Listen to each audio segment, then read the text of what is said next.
A paz do Senhor, irmãs. Graças a Deus, nós estamos mais uma vez aqui. Que Deus abençoe a cada irmã.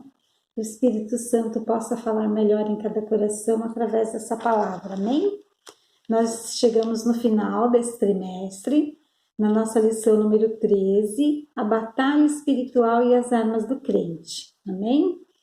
Aqui no nosso texto áureo vai falar: revestivos de toda a armadura de Deus, para que possais estar firmes contra as astutas ciladas do diabo. Está escrito lá em Efésios 6, no versículo 11. Na nossa verdade prática, vai dizer: o uso da armadura de Deus assegura a vitória do crente no campo da batalha espiritual. E a nossa leitura bíblica em classe está escrita em Efésios, no capítulo 6, do verso 10 até o 20. Amém, irmãs? Então, nós vemos aqui que o apóstolo Paulo, ele vai nos convocar, né, para lutar e resistir os conflitos que virão contra as forças espirituais da maldade. Mas para isso temos que revestir de toda a armadura de Deus.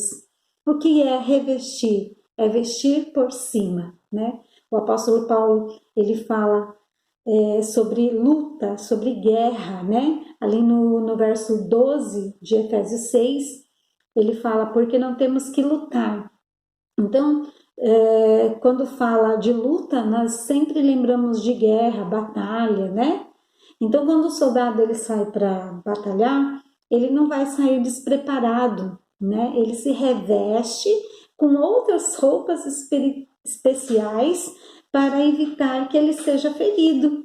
Mas aqui nós vamos entender que essa armadura que Paulo está nos falando, ela não é física.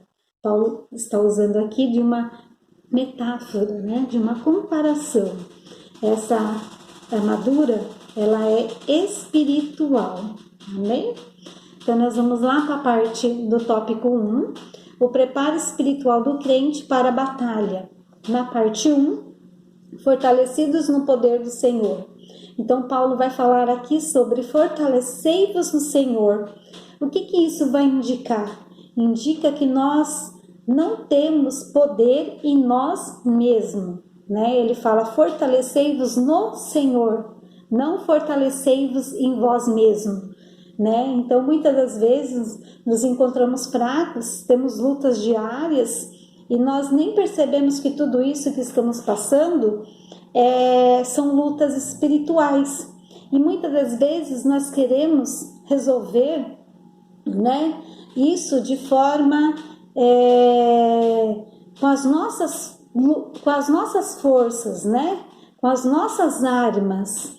Mas aqui nós vamos perceber que se essas lutas são espirituais, nós temos que usar armas espiritual. Nós temos que resolver de maneira espiritual, né?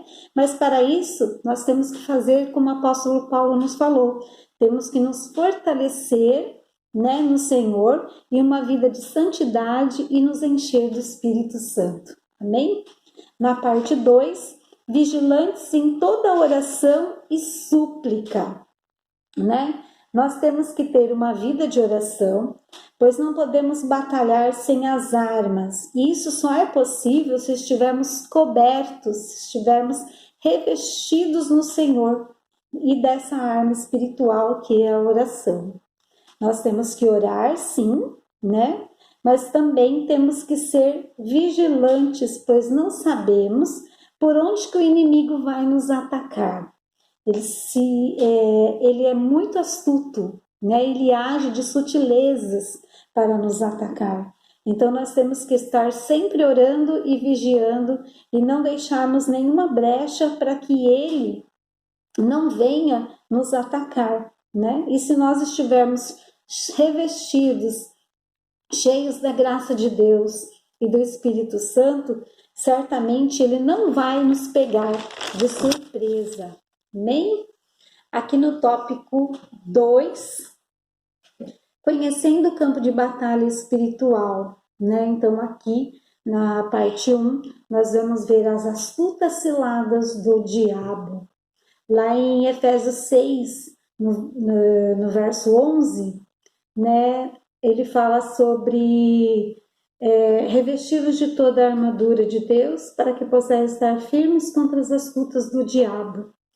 Então aqui nós vamos ver o quanto o diabo ele é astuto, né? E ele quer nos confundir com a mentira, né?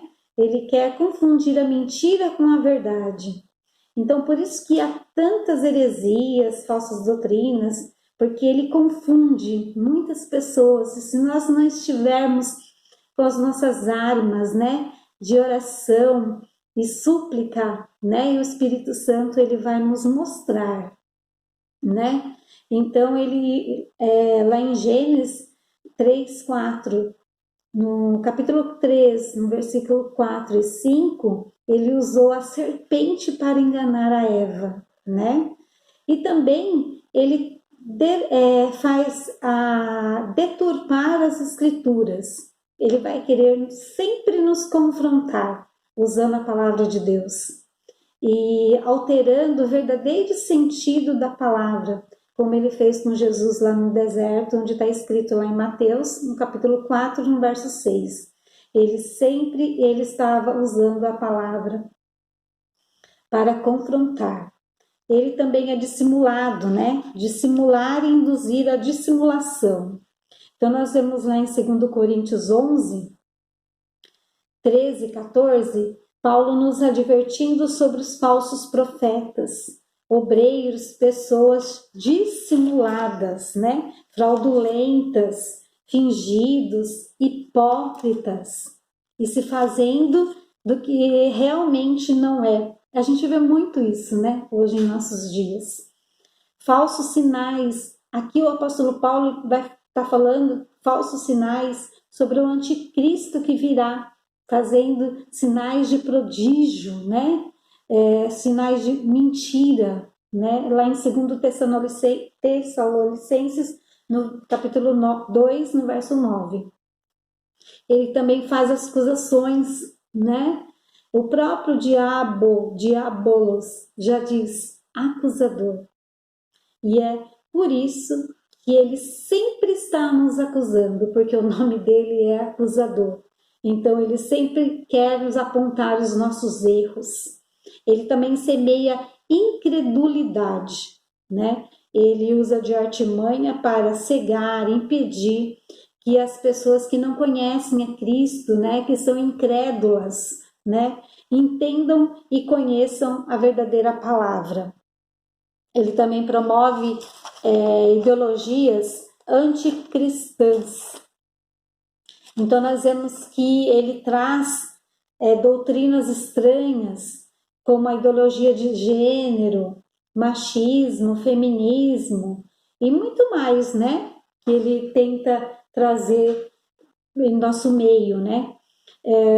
Mas nós temos que fazer como o apóstolo Paulo nos ensina, estarmos revestidos de toda a armadura de Deus. E para isso nós temos que estar sempre orando.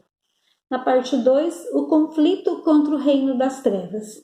Irmãs, nós vamos ver aqui que essa luta, essa guerra, ela não é contra o ser humano, ela não é contra a carne e nem o sangue, como nos mostra o apóstolo Paulo aos Efésios 6, no verso 2. Mas sim, é uma guerra espiritual contra as potestades, contra os príncipes das trevas nos lugares celestiais. Então, há uma guerra, há uma luta espiritual contra nós. Muitas das vezes nós encontramos pessoas que só de olhar para nós, elas falam assim, nossa, eu não gosto de você. Ou então fala para uma outra pessoa, nossa, eu não gosto daquela pessoa. E eu tenho raiva dela, eu tenho ódio dela. Então, nós vemos que quem está por trás dessa pessoa, né? Muitas das vezes nós vemos que não é a própria pessoa, mas sim o inimigo de nossas almas que está usando essa pessoa, né? Isso não quer dizer que aquilo isso quer dizer que aquilo que está em nós né, que é Cristo Jesus, o Espírito Santo, não combina com aquilo que está naquela pessoa. E o fato de estarmos com Cristo incomoda muita gente, né? Mas aqui, então, nós vamos entender que a nossa luta não é contra pessoas, contra a carne, contra o ser humano, mas é uma luta espiritual. Na parte 3, as agências das potestades do ar. Aqui Paulo está falando dos diabos e seus demônios e os classifica em 3 aspectos. Então nós vamos ver aqui que esses demônios, eles são classificados em poderosos, principados e potestades. Isso indica poder e autoridade para agir. Príncipe das trevas são líderes de anjos caídos, mas esse poder que os demônios dizem ter é limitado, pois ele está sob a autoridade de Deus. Eles também são malignos, que são os agentes do mal, as hostes espirituais da maldade, para tirar a nossa paz e a paz da igreja. Eles também são astutos. Astuto significa hábil para fazer maldade. Eles são cheios de sutileza, né? Tanto para fazer maldade na igreja, né? Fazer confusões nas igrejas, como em nossa vida pessoal. Mas o apóstolo Paulo nos diz que nós não devemos temer. Ele nos incentiva, ele nos exorta a lutar e vencer, pois Deus está acima de todo esse mal. Amém, irmãs? Aqui no tópico 3, as armas espirituais indispensáveis ao crente. Então, lá no tópico 2, nós conhecemos nosso campo, conhecemos o campo do inimigo e as suas astúcias. Agora aqui nós vamos conhecer as armas, né? Na parte 1, a armadura completa de Deus. Então, nós vamos aqui nesse tópico conhecer as armas, e nós podemos atentar também que quando o apóstolo Paulo escreveu aos Efésios, ele se encontrava preso lá em Roma. Então, ele conhecia bem um soldado romano e as armaduras que esses soldados usavam, né? Mas nós vamos aqui ver na parte 2, na parte 3, que essas armas que o apóstolo Paulo descreve são armas espirituais. Ele faz uma analogia às armas que os soldados humanos usavam para a parte espiritual para nós. Então, aqui na parte 2, as armas indispensáveis de defesa. Então, aqui nós vamos ver uma lista das armas espirituais. Cingindo os ossos lombos com a verdade. Aqui Paulo usa essa figura para mostrar que se nós temos o cinto da verdade, que é a verdade de Deus, a gente consegue praticar a verdade, né? E não usar de mentira, porque Deus não age onde há mentira. E essa arma que Paulo está falando aqui é uma arma de defesa. Então, nós devemos nos cobrir com a verdade, deixando de dizer mentiras. Na vestida a couraça da justiça, né? Então, aqui nós vamos ver que essa arma de defesa ela era para proteger o peito e o abdômen e as costas, né?